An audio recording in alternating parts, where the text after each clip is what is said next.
दोस्तों, आज की इस घटना की कहानी को सुनकर आपके रोंगटे खड़े हो जाएंगे, क्योंकि ये घटना पूरे भारत को नहीं बल्कि पूरे देश को दहला दिया। ये सच्ची घटना है मध्य प्रदेश की। दोस्तों, इस दुनिया में हर कोई का एक ना एक दोस्त होता है, पर उस दोस्त ने अपने ही दोस्त के घर में कुछ ऐसा कम कर दिया जिसकी आप कल्पना नहीं कर सकते। उस गलती के बदले उसे कोई भी सजा दो वो कम है। आइए जानते हैं पूरी सच्चाई। आज की ये कहानी है मध्य प्रदेश की। मध्य प्रदेश का एक जिला है ग्वालियर और इसी जिले का एक थाना लगता है बहोड़ापुर। दरअसल ये बात फरवरी 2021 की। यूं तो ये लड़का जिसका नाम सोहेल खान अपने दोस्त से मिलने के लिए लगभग 2 साल से घर आ रहा था। साल 2020 से आ रहा था। ये दोस्ती इतनी गहरी थी कि दोनों एक दूसरे के बिना नहीं रह पाते थे। अपने घर खाना खाता था तो पानी अपने दोस्त के घर में पीता था। मैं बात कर रहा हूँ सोहेल खान की। सोहेल खान अपने दोस्त राजू के पास ऐसा कौन सा दिन था, ऐसा कौन सा वक्त था जो राजू के पास नहीं बिताता था। इसलिए घर में उसकी मम्मी, उसके पापा उसको भी अपने बेटे राजू की तरह प्यार देते थे। और ये कभी साल गुजर जाता है, पता ही नहीं चलता। बात है फरवरी 2021 की। सोहेल खान जब घर पर जाता है मिलने के लिए तो घर पर उसका दोस्त नहीं मिलता, बल्कि घर पर सिर्फ और सिर्फ उसकी माँ थी। माँ नहा के जैसे ही बाथरूम से बाहर निकली तो उन्होंने पूरी तरह कपड़े नहीं पहने हुए थे। सोहेल खान ने अपना मोबाइल निकाला और अकेलेपन का फायदा उठाते हुए अपने ही दोस्त की माँ की कुछ अश्लील पिक्चरें, अश्लील वीडियो अपने मोबाइल में उतार ली।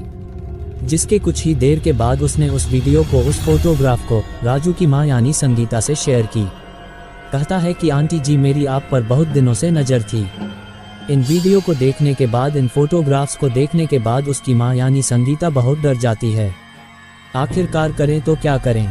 वो कहता है कि आंटी जी, मैं इस वीडियो को, इन फोटोग्राफ को सोशल मीडिया पर वायरल कर दूंगा और शायद आप किसी को मुंह दिखाने के लायक नहीं बचूंगी। वो पूछती है, बेटा मैं तो तुम्हें अपने सगे बेटे राजू की जैसी मानती हूँ। सोहेल, तुम मेरे साथ ऐसा क्यों कर रहे हो? बार बार एक ही सवाल करती है, लेकिन उसके मन में अपने ही दोस्त की माँ को लेकर जो गंदे ख्याल काफी समय से पल रहे थे।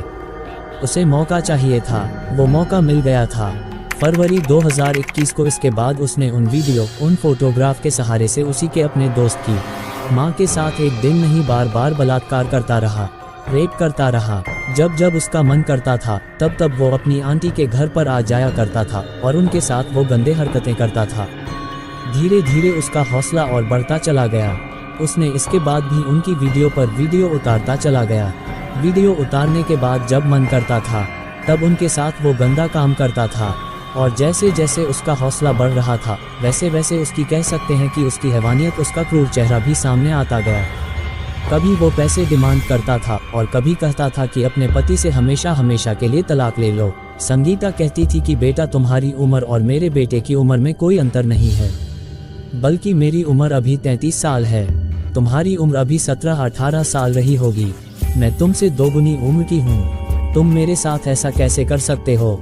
ऐसा करते करते महीने दर महीने गुजर जाते हैं और कब 1 साल हो जाता है पता ही नहीं चलता। संगीता को जब हद से ज्यादा टॉर्चर किया जाता था, हद से ज्यादा उसको मारा जाता था, पीटा जाता था और यहाँ तक कि उसने उसके बेटे राजू और उसके पति को भी जान से मारने का प्लान बनाया। तब कहीं जाकर वो इतना ज्यादा डर जाती है और वो कहती है कि जो चीजें अब तक छुपी हुई थीं, अब तक दबी हुई थीं, अब उसको छुपाना नहीं है।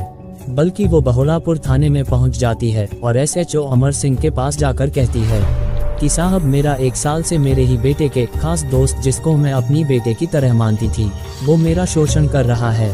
काश कि उसने फरवरी 2021 को ही, जब पहली बार वो अश्लील वीडियो, अश्लील फोटोग्राफ्स बनाए गए थे, आपत्तिजनक स्थिति में अपने मोबाइल में जब उसने उतार लिया था, पहले अगर मैंने इसका विरोध किया होता और थाने में इसकी रिपोर्ट लिखवाई होती तो सोहेल खान के मन वे इतने मजबूत नहीं होते और सोहेल खान 1 साल से मेरा शोषण नहीं कर रहा होता। ऐसे पुलिस के सामने वो रोती हुई, बिलखती हुई कहती है कि साहब, जब उसका मन करता था तब वो हमारे घर में एंट्री कर लेता था, बहुत गुंडागर्दी के साथ, दबंगई के साथ। मेरे पति ने भी उसको एक बार नहीं बार बार समझाने की कोशिश की। पति को भी ये सारी बातें बताई थी। बेटी को हालांकि इस बात का जिक्र नहीं था, उसको कुछ पता भी नहीं था, मगर बेटे से उसकी दूरियां धीरे धीरे बढ़ती चली जाती है और इसी दूरी का फायदा उठा रहा था और हमारे घर की उसने मजबूरियों का फायदा उठाया।